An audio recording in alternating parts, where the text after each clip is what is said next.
दोस्तों, जब हम किसी से रिलेशन में आते हैं, ठीक है, चाहे वो कोई भी रिलेशन हो, तो एक्सपेक्टेशंस हो या उम्मीदें हो ना, हमें ऑटोमेटिकली उससे बनना शुरू हो जाती है।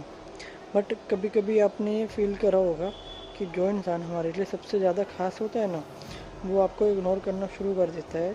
तो आपको बहुत ज़्यादा बुरा फील होता है, ऐसा लगता है कि यार अब लाइफ में कुछ भी नहीं बचा है।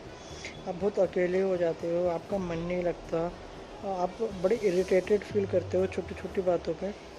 तो दोस्तों, असल में इससे रिलेटेड फैक्ट ये है कि जब आप किसी से बहुत ज़्यादा उम्मीद करते हैं ना, कि आप किसी से बहुत ज़्यादा परवाह करते हैं, ठीक है, आप किसी से बहुत ज़्यादा केयर करते हैं, और आपको अगर वो अनदेखा करे, इग्नोर करे, तो आपके बॉडी में ना सेम वही केमिकल रिलीज़ होता है। जो आपको कोई चोट लग जाती है ना, मीन्स कहीं आपको इंजरी हो जाए, फिजिकल इंजरी, तो उस टाइम पे जो केमिकल रिलीज़ होता है पेन वाला, वही as it is same chemical तब भी रिलीज़ होता है जब आपको इग्नोर किया जाता है। दोस्तों, क्या आप जानते हैं कि गुस्सा करना तो हम सभी के नेचर का एक हिस्सा है, और हम सभी को गुस्सा भी आता है, काफ़ी गुस्सा आता है। मीन्स छोटी छोटी बातों पे हम लोगों को गुस्सा आ जाता है, या हम ये सोचते हैं कि गुस्सा करना चिड़चिड़े लोगों का स्वभाव होता है। पर इससे रिलेटेड एक ये भी है कि ऐसा पाया गया है रिसर्च के दौरान कि जो लोग बुद्धि से कमज़ोर होते हैं ना, मतलब जो इंटेलिजेंट नहीं होते, उनकी तुलना में अधिक बुद्धिमान लोग ज़्यादा गुस्सा करते हैं। तो इसीलिए शायद जब हम पुरानी कथाएं सुनते हैं तो उसमें ऋषि मुनि गुस्सा होकर के श्राप दे दिया करते थे, क्योंकि ज्ञानी तो वो थे। अगर वो तपस्या कर रहे हैं, अगर वो ध्यान लगा रहे हैं, तो मीन्स वो इंटेलिजेंट तो थे।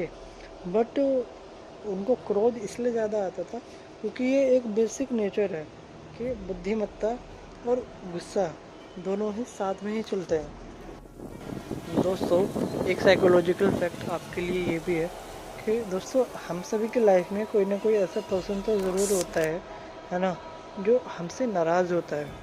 छोटी छोटी बातों पे हमसे वो रूठ जाता है, हमसे नाराज़ हो जाता है, और हम बड़े इरिटेट होते हैं इन बातों से कि यार ये बार बार क्यों नाराज़ हो जाता है, इसको तो नाराज़ होने का बहाना चाहिए, या ये हमसे दूर जाना चाहता है, वगैरह वगैरह। पर दोस्तों, शायद आप उसकी इस हैबिट को सही से समझ नहीं पा रहे हो। दोस्तों, अगर कोई व्यक्ति आपसे ना छोटी छोटी बातों पर नाराज़ हो जाता है ना, तो इसका मतलब ये है कि वो ना अपने जीवन में प्यार किसी से प्यार का महत्व चाहता है। मतलब वो ये चाहता है कि आप ना उससे और ज़्यादा प्यार करो, अगर वो आपसे छोटी छोटी बातों पे नाराज़ हो जाता है।